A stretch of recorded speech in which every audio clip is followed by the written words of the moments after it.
Salve, salve, amizades! Eu sou Matheus Ferreira e esse é o Jornal Cast, o podcast que semeia a revolução.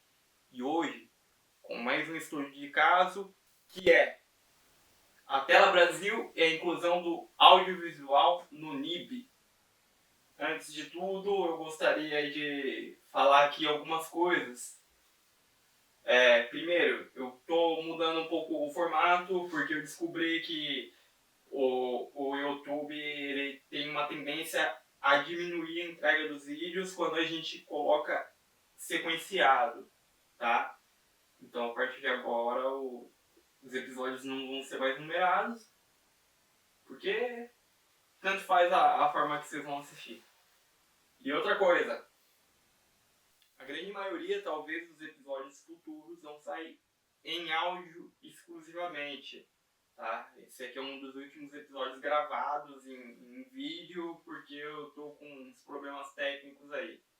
A gente teve um hiato, vocês puderam ver, quem acompanha aí, mas é isso, faz parte da vida, época digital, eu fico numa correria danada, mas tá dando tudo certo e eu tô voltando aqui com o Germinal Cash, que é um tema, inclusive, que tem ligação com, né, essa questão do audiovisual e do trabalho dentro do audiovisual brasileiro. E gostaria também de pedir para você deixar um joinha, comentar aí o que vocês estão achando, deixar sugestões aí de outros temas e considerar a inscrição no canal e o apoio financeiro pelo Apoia-se ou diretamente pelo Pix, que estão na descrição, certo? Então vamos lá. Recentemente aí o governo brasileiro lançou a Tela Brasil, que a grosso modo, né, de um jeito bem vulgar, estão chamando de Netflix brasileira, ou uma Netflix pública, e não é isso. Tá? A Tela Brasil é um serviço de streaming, só que ele passa por uma curadoria vinculada a instituições governamentais, né, e outras ações aí da cultura, e é como se fosse uma cinemateca digital. Tá? E por que é importante o desenvolvimento dessas ações públicas? Porque é uma ferramenta de preservação da memória do audiovisual, do cinema brasileiro, e é uma ferramenta também de pesquisa. Muita gente não sabe, mas, por exemplo, quem trabalha com cinema, tipo eu, a maior parte das nossas pesquisas partem de você assistir filmes, né? Você ter esse referencial, e é muito importante ter um serviço público que dê acesso a esse tipo de conteúdo. No catálogo lá são diversos filmes lá, desde os mais populares, tipo de Cidade de Deus, né, e outros aí até outros mais cult, outros mais nichados, né. Tinha conhecimento de que o SPCine tem um aplicativo nesses moldes, mais voltado para a produção cinematográfica do estado de São Paulo, e da cidade de São Paulo, não tanto uma questão nacional.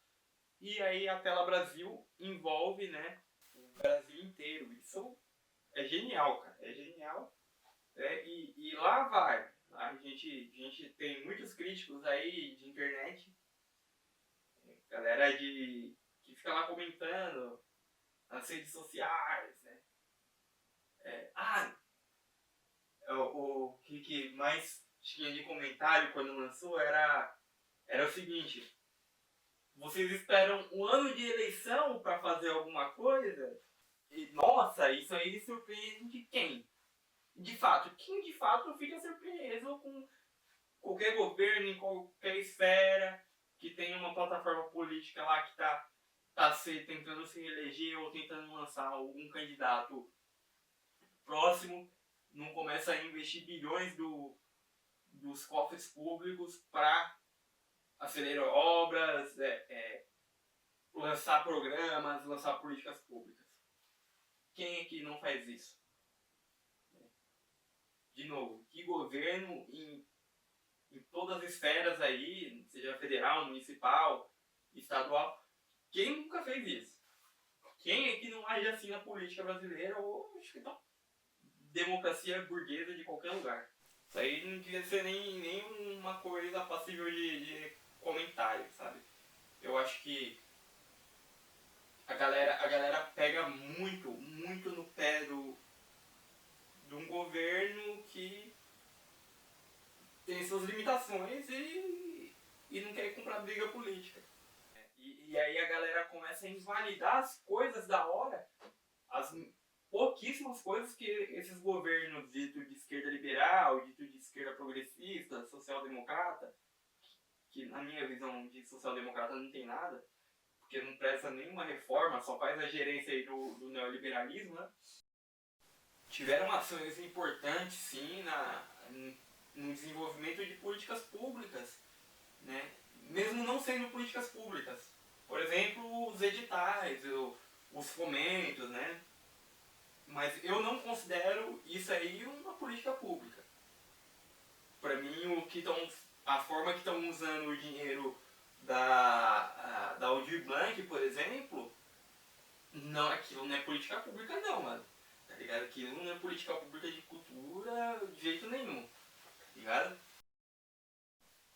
Mas que bom que tem esse dinheiro, tá ligado? Pelo menos circulando na cultura. E vamos tentar radicalizar esses processos, né? Por exemplo, você pensar uma indústria do entretenimento, eu já fiz um vídeo sobre isso e eu vou falar aqui de novo. Cara, tem outras formas de você usar melhor esse dinheiro. Por exemplo, cara, faz uma legislação que pegue esse dinheiro que seria aí para esses editais, entendeu? E em vez de ficar indo aí para a mão de meia dúzia de pessoas, cara, faz concurso público daquele edital ou daquele grupo, monta uma legislação que incentive cooperativas artísticas para tipo, usar um equipamento público que vai estar com um super financiamento ali, né? Vai estar com uma estrutura boa e vai poder pagar salários bons para aquelas pessoas, aqueles trabalhadores da arte. Né? Vamos montar uma. Com todas as contradições que tinha, mas a Embrafilme foi uma empresa importante para o desenvolvimento do cinema nacional e para o fomento do cinema nacional, com todas as contradições que tinha. Ah, você quer que volte então uma empresa estatal que era da época da ditadura? Você quer que volte no mesmo... Não, eu não estou falando que é isso, que isso é certo. Mas, em comparativo com o que você tem no Cine, um Cine é uma mera gestora de meia dúzia de empresa estrangeira da comunicação e nacionais também da comunicação, que são sempre as mesmas pessoas, né, que vão lá, têm acesso a editais, têm acesso a esses fundos públicos, entendeu? Então, assim, é melhor você ter outra forma de gerir isso, a forma que está posta hoje, tá? É só uma questão aí. Mas, voltando à Tela Brasil, foi uma ação importante e também não só para essa questão aí de uma ferramenta de divulgação e de preservação da cultura brasileira, né? Principalmente do cinema brasileiro, mas também é uma ferramenta importante do desenvolvimento de software, desenvolvimento de tecnologias aí que são feitas né, que são pensadas como formas aí de burlar a tecnologia e a dependência dos streamings. Só lançaram, acho que um mês depois que lançaram a Tela Brasil no site. Até alguns dias atrás você só conseguia acessar a Tela Brasil e assistir os filmes pelo site. E agora lançaram recentemente, alguns dias atrás, hoje dia 3 de julho, foi alguns dias atrás aí, lançaram um aplicativo para celular e Smart TV, se eu não me engano. Então, e foi desenvolvido esse aplicativo em parceria com a Universidade Federal do Alagoas, se eu não me engano. Aparece as letrinhas aí, mas enfim.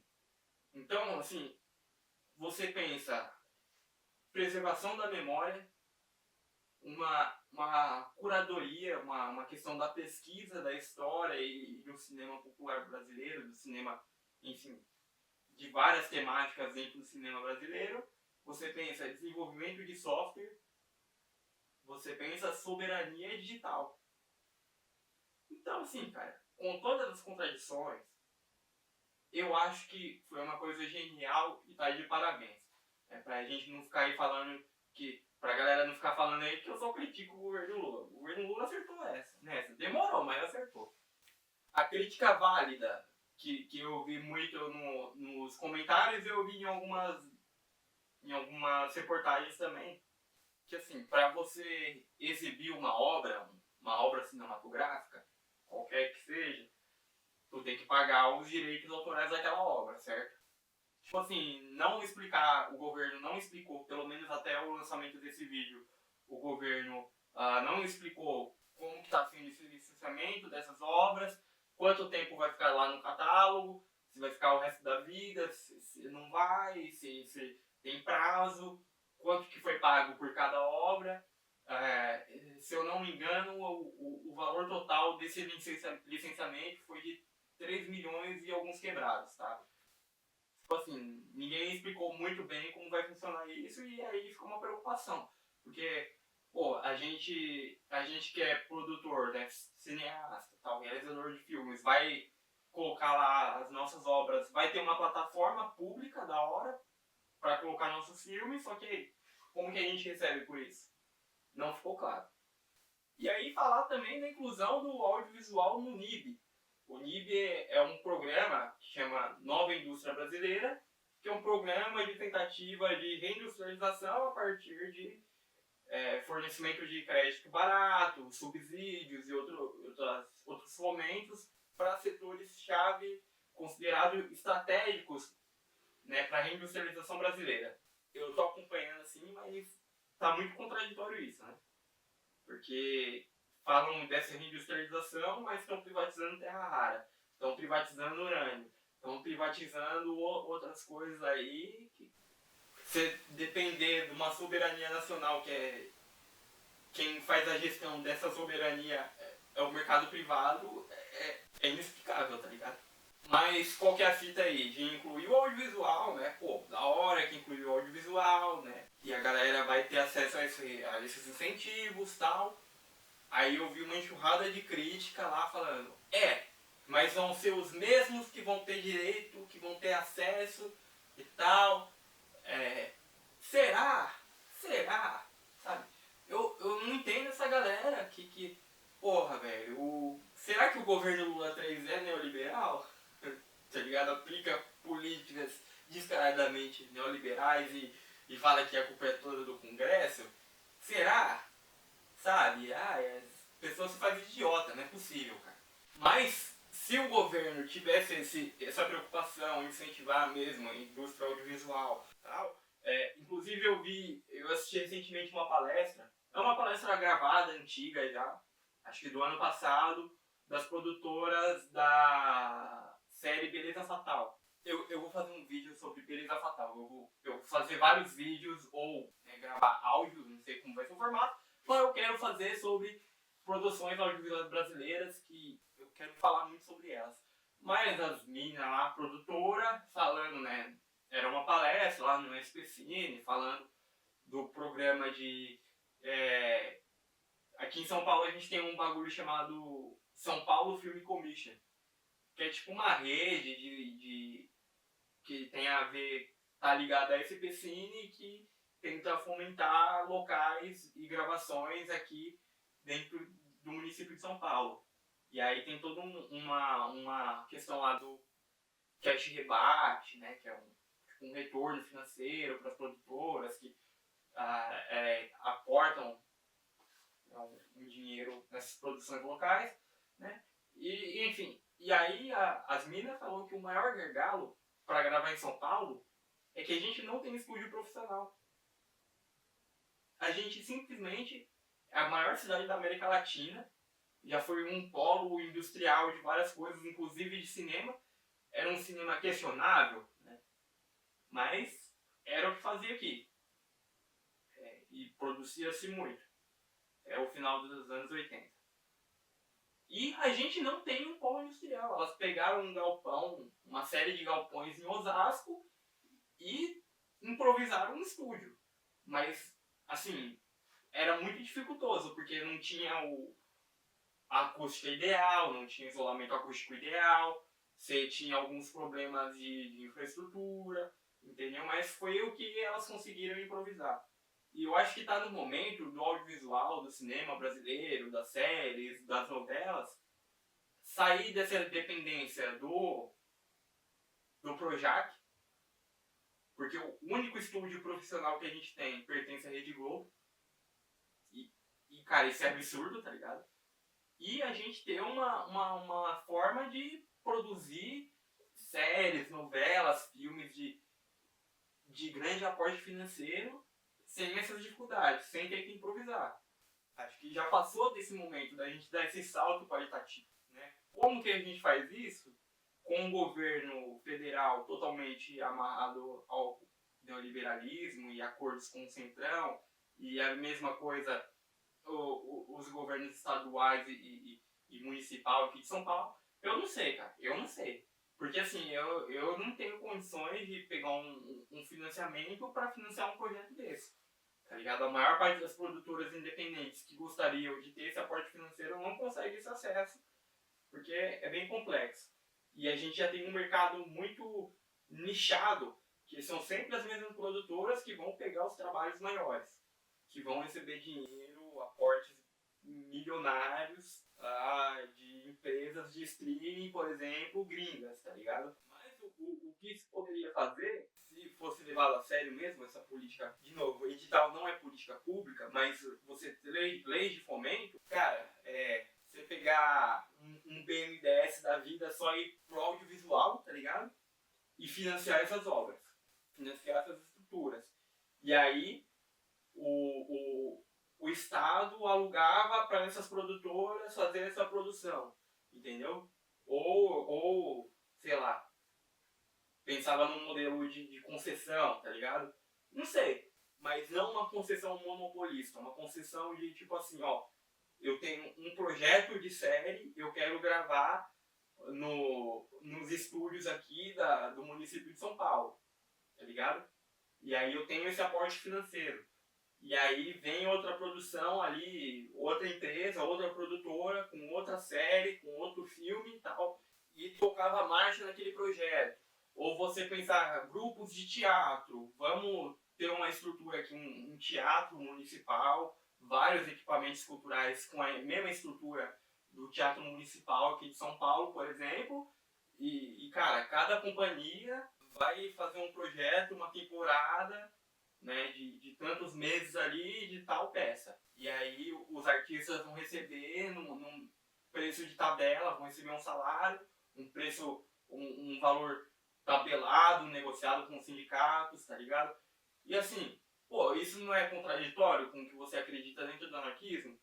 Cara, pode até ser. Só que assim, a gente não tá no anarquismo. Eu acho que eu particularmente sou da opinião que a gente tem que disputar essas verbas públicas, porque, cara, isso é dinheiro da gente também. A gente construir políticas públicas com luta, tá ligado? Chegando, ocupando esses... Ocupar, de ocupar mesmo, tá ligado? Ocupar um equipamento cultural e falar assim, a gente vai fazer a gestão e a gente quer essa verba para esse teatro, para tantas companhias terem esse espaço para se apresentar. E aí você consegue ter ingresso mais barato. A mesma coisa com produtoras audiovisuais. Cara, a gente tem um estúdio lá público, que é o de uso público, e aí a gente tem um projeto de longa-metragem e a minha produtora, com essa equipe, vai receber o salário lá de tabela, negociado com o sindicato, para fazer aquela produção e exibir num streaming público gratuito. Ou exibir em sala de cinema a preço popular, tá ligado? Porque você fomenta a economia, tá ligado? Você fomenta a economia, você fomenta outros setores, o setor por exemplo, de montagem, setor de serviços, setor de equipamentos que você vai precisar, né? Você vai desenvolver o setor turístico, hoteleiro, e aí você gera uma cadeia ali de outras coisas. Mas isso aí, para isso acontecer, tem que ter vontade política. E o governo nenhum tem vontade política de fazer isso. Entendeu? Então somos nós, trabalhadores, que a gente, da arte, que tem que chegar e, mano, a gente quer as coisas assim. A gente tem esse direito. É foda. E sabe por que eu tô falando tudo isso? Porque recentemente saiu um relatório de Olho nos Surrealistas, o nome é Farras, que eles fizeram uma puta de uma pesquisa pegando quais que foram as produtoras e quais que foram os artistas que receberam mais dinheiro público, seja de governos estaduais ou municipais, nos últimos 3 anos, quase. Nos últimos 2 anos. Cara, tem valor ali que chega a 100 mil reais. Tem valor ali que chega a 100 milhões de reais, um único artista. Entendeu? E aí, porque esses artistas, eles... Ó, além desses artistas fazer propaganda pra tudo que é merda, tipo bet, cerveja e pro agronegócio, que só exaure a terra, fode fode a sociedade e não produz riqueza nenhuma pro país, não desenvolve porra nenhuma pro país, porque exporta tudo em matéria-prima bruta e gera valor só para aqueles donos de terra lá, tá ligado? É dinheiro público que poderia estar sendo investido em outras coisas, e não só na cultura. Ou poderia estar sendo investido em outros rolês da total desse montante que eles conseguiram levantar, fazer esse levantamento, foi de 3 bilhões de reais, cara. 3 bilhões de reais. Isso é o orçamento do Ministério da Cultura por um ano inteiro. E só meia dúzia de pessoas ganham esses valores estratosféricos, tipo acima de 70 milhões de reais nesse período, tá ligado? Isso é perigoso, cara. E por que esses artistas, geralmente, são de direita ou fazem mega campanhas aí contra leis de fomento à cultura pública? Porque as leis do governo federal, as políticas públicas de fomento à cultura do governo federal, é uma porra de burocracia, porque é tudo rastreável, cara. Não é igual eles fazem lá os contratos sem licitação do nada, que tu não sabe de onde veio o dinheiro, tu não sabe para onde vai, se foi para pagar aquele show, aquela estrutura daquele show, se aquele show aconteceu e se aquelas pessoas receberam mesmo aquele valor, tá ligado? A Lei Rouanet, cara, para você escrever uma lei, um projeto na Lei Rouanet, é um parto. A mesma coisa para a Lei do Audiovisual, porque é separado, né? Tem uma Lei Rouanet que funciona da mesma forma que a Lei Rouanet, mas específico para produção cinematográfica. Produção cinematográfica não é englobada na Lei Rouanet.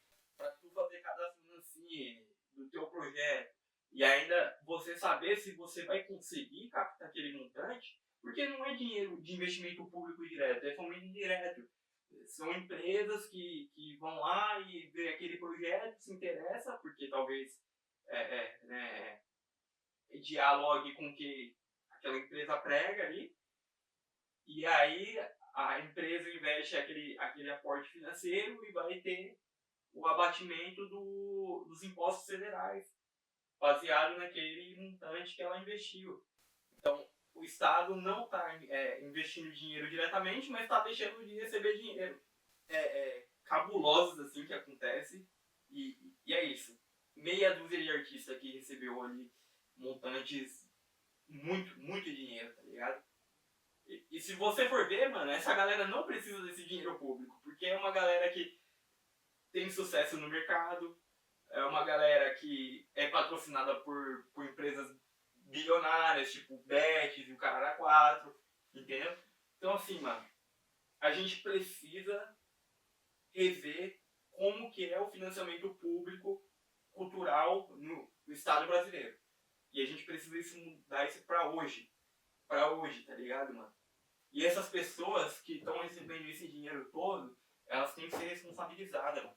Porque, mano, é muito fácil. Se eu tivesse um amigo rico, um workado da vida, ia lá, pedia dinheiro pra ele, e aí ele falava, não, se o Estado por acaso suspeitasse daquele valor, ele só falava, é dinheiro de financiamento privado, tal. Mas esse financiamento privado é claramente uma forma de lavagem de dinheiro, tá ligado? E aí pra você não não financiar esse tipo de coisa, você precisa de leis muito severas sobre o financiamento público de qualquer coisa que seja, principalmente da cultura, certo? Eu já falei demais pro meu tamanho. Muito obrigado por você que ficou até aqui, por ter me ouvido, por ter me assistido. Espero que tenham gostado. Deixa seu joinha, o seu comentário, certo? Aquelas coisas que todos vocês sabem. Considere inscrever no canal e compartilhar com seus amigos artistas aí que estão penando aí e queriam receber o mesmo montante que o Zezé de Camargo recebeu, por exemplo. É isso. Até o próximo episódio.